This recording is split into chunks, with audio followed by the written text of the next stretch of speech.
Okay, so today I wanted to talk about how ideology has changed over the past century or so, because this is something that is very important for us to consider if we seek out to change the world for the better.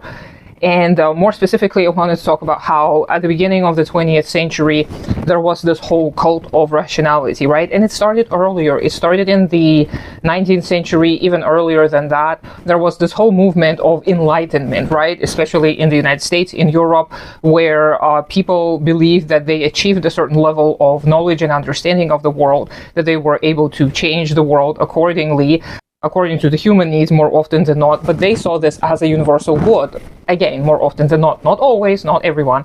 But if we look into Marxist notions and more specifically into what Burik is offering in her book, A Virtualized World of Capitalism, which I have been speaking about for the past few months, there she actually offers somewhat of a continuation of that. And she talks about how there used to be this ideal, right, of rationality of the people in the 19th century at the beginning of the 20th century, where people thought of themselves as perfectly rational. They thought that they did not need to understand their bodies and their feelings. They only needed to use their wonderful, beautiful mind in order to understand the world around them. And of course, it has been proven to be false.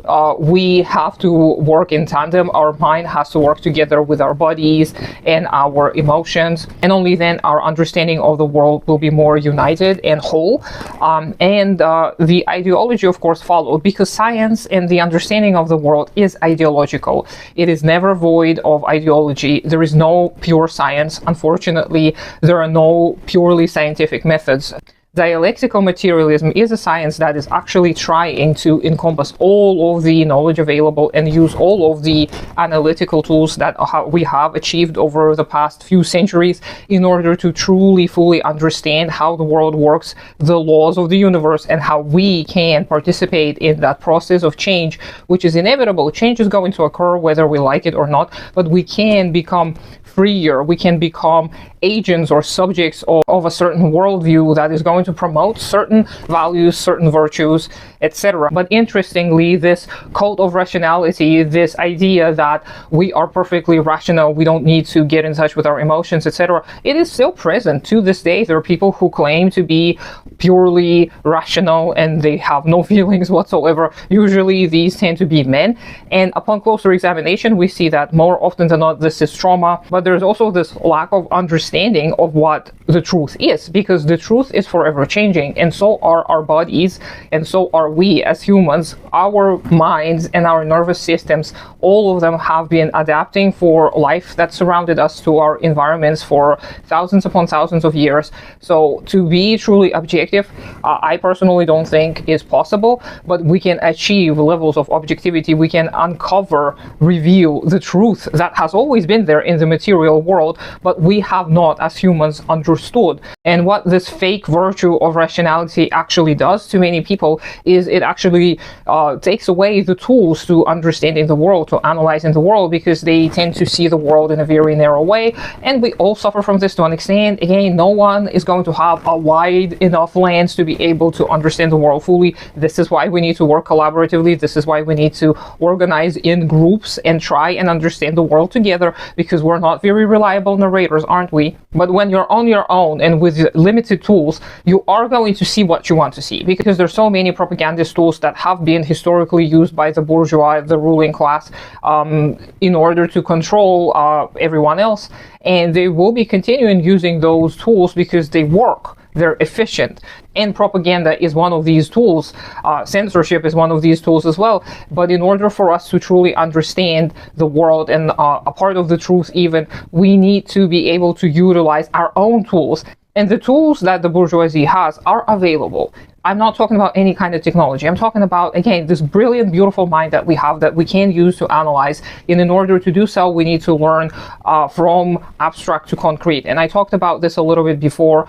We've got to gather as much empirical data, obviously, but we need to apply materialist, historical, dialectical analyses. So we'll be looking into the core contradiction. And I mentioned, I think, before about thesis, antithesis, and synthesis, and I think I said it was Hegelian and Marxist.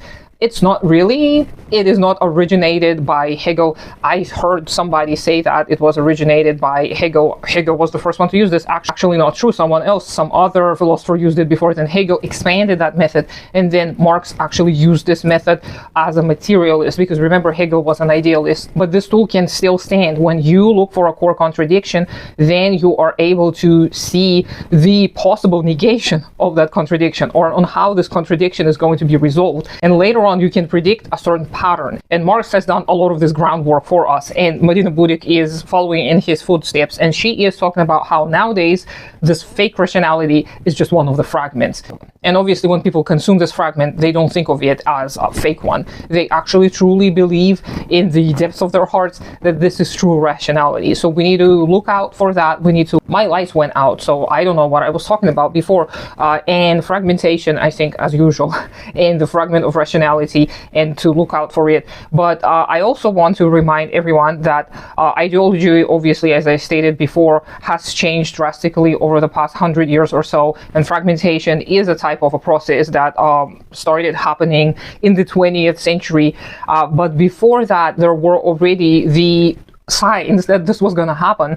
For example, in Marx's manuscripts, economic manuscripts of 1844, he talked about what I personally consider to be ideology. He did not call this ideology because he did not use this word extensively.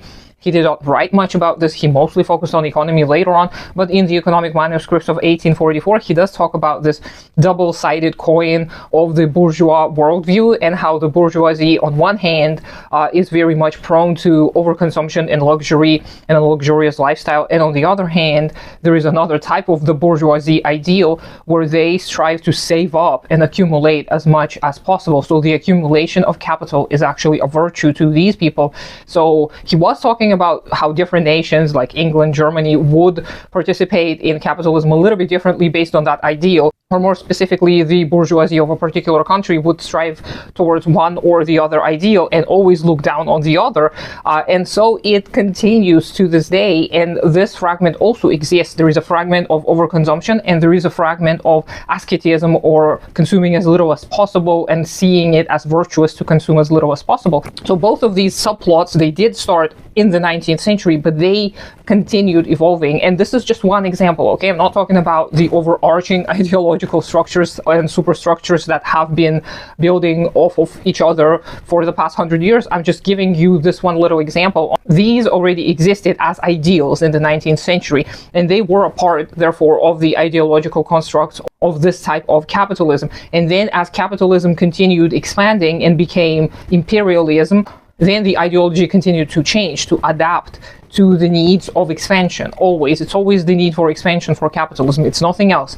Expand so that we can gain more surplus value from everyone. There is never any other kind of economical purpose. And all the power that capital accumulates is this type of power. It's economic power. It's the ability to manipulate people based on the fact that you don't allow them access to the means of production, so they cannot sustain their own life, so they depend on you all of a sudden. But going back to those two fragments that I mentioned, the fragment of overconsumption and underconsumption nowadays are very popular still. People will take great pride in how little they consume or in how much they consume, but nowadays these two pieces of an ideology, they just float independently of the bigger ideological structure. So in the past, the ideological fragments were embedded. They were all building off of each other. They were all connected somewhat. So the previous generations who were born under capitalism too in the 19th century and at the beginning of the 20th century, they would have a more cohesive worldview than the current people do. And that is not because they were smarter or better. That is just because those economic circumstances were such that they allowed for a cohesive worldview.